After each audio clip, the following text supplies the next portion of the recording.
There's a doorway in Boston that opens 4 feet above the sidewalk. In St. Petersburg, windows peek out from beneath the street like half-buried eyes. Walk through Istanbul and you'll find entire ground floors that aren't ground floors anymore, submerged beneath centuries of accumulated earth. The explanation you'll hear is simple. Cities rise, debris piles up, streets get repaved.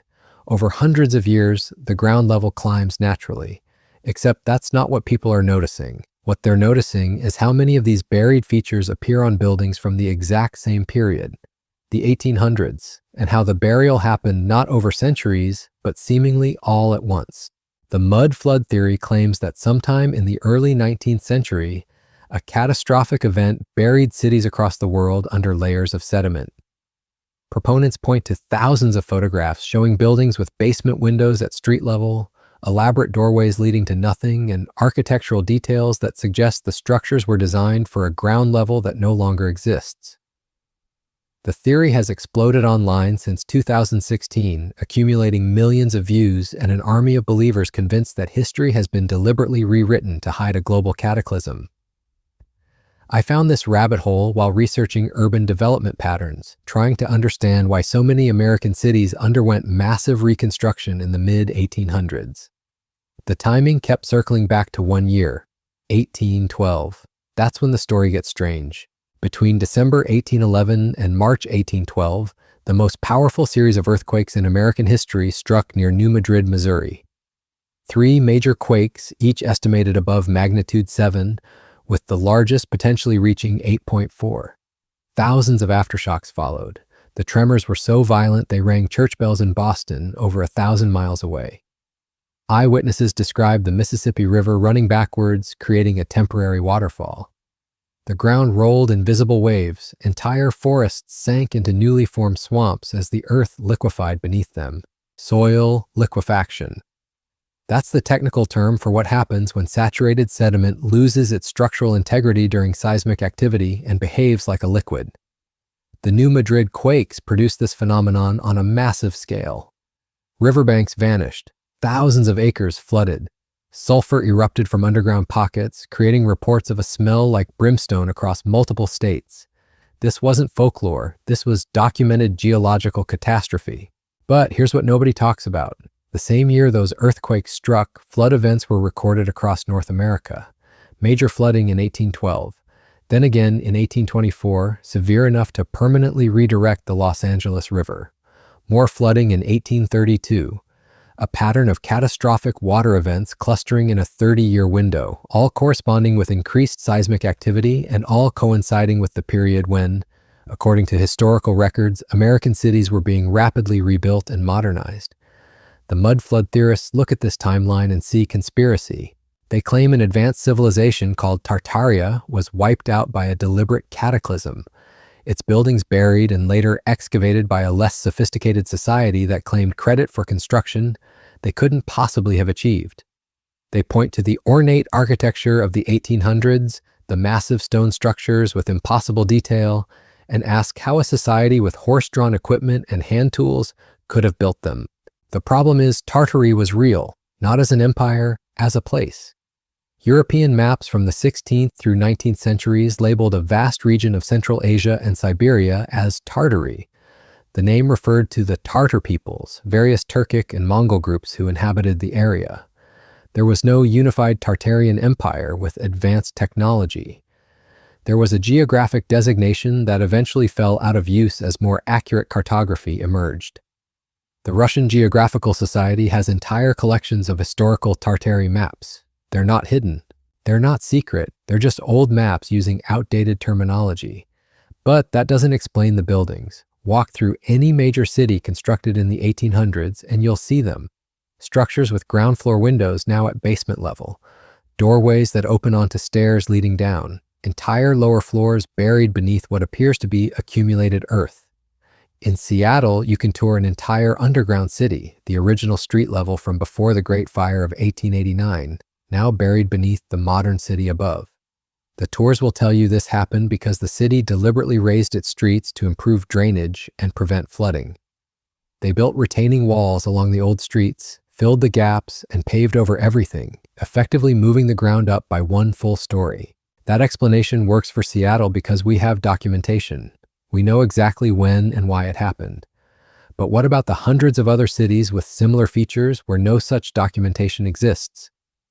What about the buildings across Europe and Asia showing the same pattern of burial, the same timeline, the same architectural anomalies? The conventional answer involves centuries of gradual accumulation. Ancient cities imported food and materials constantly but rarely bothered removing waste and debris. Easier to spread rubble and build on top of it than haul it away. Rivers flooded periodically, depositing layers of silt. In dry regions, wind carried sand and dust. Over time, centuries of this activity raised ground levels significantly. Rome's ancient forums sit more than 20 feet below the modern street because of this process. We can literally see the layers of history stacked like geological strata. That process is real, it's documented, it's verified. But it takes centuries, not decades. And it doesn't explain why so many buildings from specifically the early to mid-1800s show evidence of rapid burial. Why that particular period? Why that specific timeline clustering around 1812? The new Madrid earthquakes provide one answer. Soil liquefaction can bury structures remarkably quickly when the conditions align. Sediment-laden floodwaters can deposit feet of material in hours during catastrophic flooding. We've seen this happen in modern disasters. The question isn't whether rapid burial is possible. The question is whether it happened on the scale the mudflood theory claims, and whether there's any evidence beyond architectural anomalies and pattern recognition. Here's where the theory starts to crack. If a global catastrophe buried cities worldwide in the early 1800s, we should see evidence in the geological record. We should find consistent sediment layers dated to that period across multiple continents. We should see disruption in tree ring data, ice core samples, historical climate records. We should find contemporary accounts describing the event, not just aftermath that gets reinterpreted through a modern lens. We don't. The geological record shows no such global event. Tree rings from the early 1800s show normal growth patterns. Ice cores reveal no worldwide catastrophe. Climate data indicates typical weather variation for the period. No global sediment layer exists from that time. What we do find is exactly what you'd expect. Regional disasters that left regional evidence. The new Madrid earthquakes affected the Mississippi Valley, not the entire planet. Contemporary newspapers covered the events extensively. Accounts described terror, destruction, and remarkable geological changes, but they describe them as localized phenomena. People in Boston read about Missouri's earthquakes the same way we read about distant disasters today, with concern but not personal experience. The buried buildings have explanations that don't require rewriting history. Semi-basements were standard architectural practice in the 19th century. They housed servants, storage, and mechanical systems. By design, these spaces sat partially below grade. That's not evidence of burial, that's intentional construction. Street-level changes happened constantly in growing cities. As populations expanded, municipalities improved infrastructure. Drainage systems required raising streets above flood levels. Cobblestones gave way to asphalt, which built up in layers over decades. Sidewalks were added, rebuilt, elevated. Each improvement changed the relationship between buildings and ground level. Document this process in one city, and you can explain similar features in others without invoking catastrophe. The pattern isn't mysterious, it's predictable. Urban development followed similar trajectories across the industrializing world because the same problems demanded similar solutions. But the mud flood theory doesn't emerge from evidence. It emerges from a feeling that something is wrong with the official narrative. That buildings seem too grand for their supposed builders. That history feels incomplete. That gaps exist where answers should be. Those feelings aren't entirely unfounded. History does have gaps. Records were lost, destroyed, or never created. Entire populations left minimal documentation. The voices of ordinary people rarely survived into archives. What we know about the past comes filtered through the perspectives of those who had the power and resources to record it. The Federal Writers Project tried to address that gap. Between 1936 and 1940, government writers collected life histories from ordinary Americans before their generation died. They captured first-hand memories from people born in the 1850s and 1860s, the last witnesses to a world that industrialization had transformed beyond recognition. Those interviews exist. You can read them. They describe hardship, migration, technological change, and social upheaval. They document how quickly the world shifted for people who lived through it, but they don't describe mud floods or lost civilizations. They describe the grinding reality of 19th century life, the struggle to survive, the displacement caused by rapid modernization. If you approach those documents looking for evidence of conspiracy, you'll find ambiguity you can interpret as confirmation. If you approach them as historical sources, you'll find exactly what historians have always said. The 19th century was a period of unprecedented change that left deep scars on the people who experienced it. The difference isn't in the evidence, it's in the framework you use to interpret it. Conspiracy theories thrive on that interpretive flexibility. Take any complex historical period, identify gaps in documentation, add architectural anomalies that have mundane explanations, and you can construct a narrative of hidden truth. The narrative feels compelling because it reframes confusion as revelation. You weren't missing context, you were being deceived. That reframing is psychologically powerful. It converts the uncomfortable feeling of not fully understanding the past into the satisfying conviction that you've discovered what others missed. The theory becomes self-reinforcing. Every piece of evidence that doesn't fit gets absorbed as proof of how deep the deception goes. I understand the appeal. The official version of history often feels sanitized, incomplete, constructed to serve power rather than truth. Institutions have lied, records have been destroyed, narratives have been manipulated to serve political ends. But acknowledging that history is contested and incomplete doesn't mean every alternative explanation deserves equal weight. It means we need better methods for evaluating claims, not an abandonment of evidence-based reasoning. The mud flood theory fails on evidence. No global sediment layer, no contemporary accounts describing worldwide catastrophe, no geological markers, no disruption in climate data, no mechanism that could produce the claimed effects.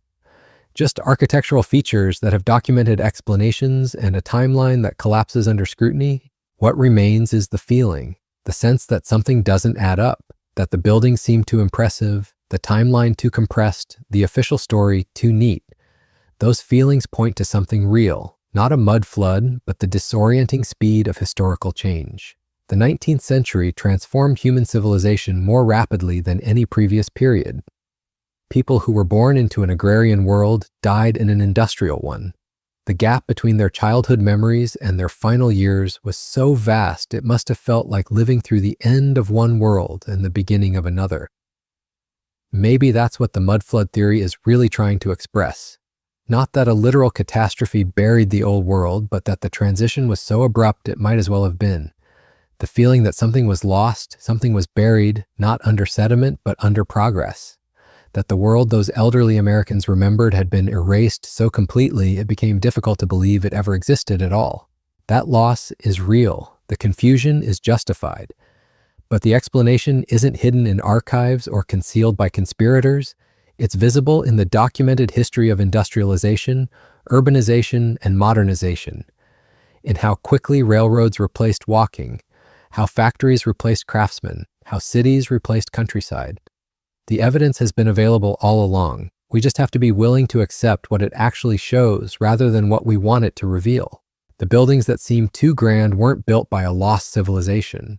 They were built by the same societies that produced them throughout history, societies we've systematically underestimated because our textbooks prefer simple narratives over complicated truths. The doorways that open above sidewalks aren't evidence of burial. They're evidence of cities that change faster than the structures within them could adapt.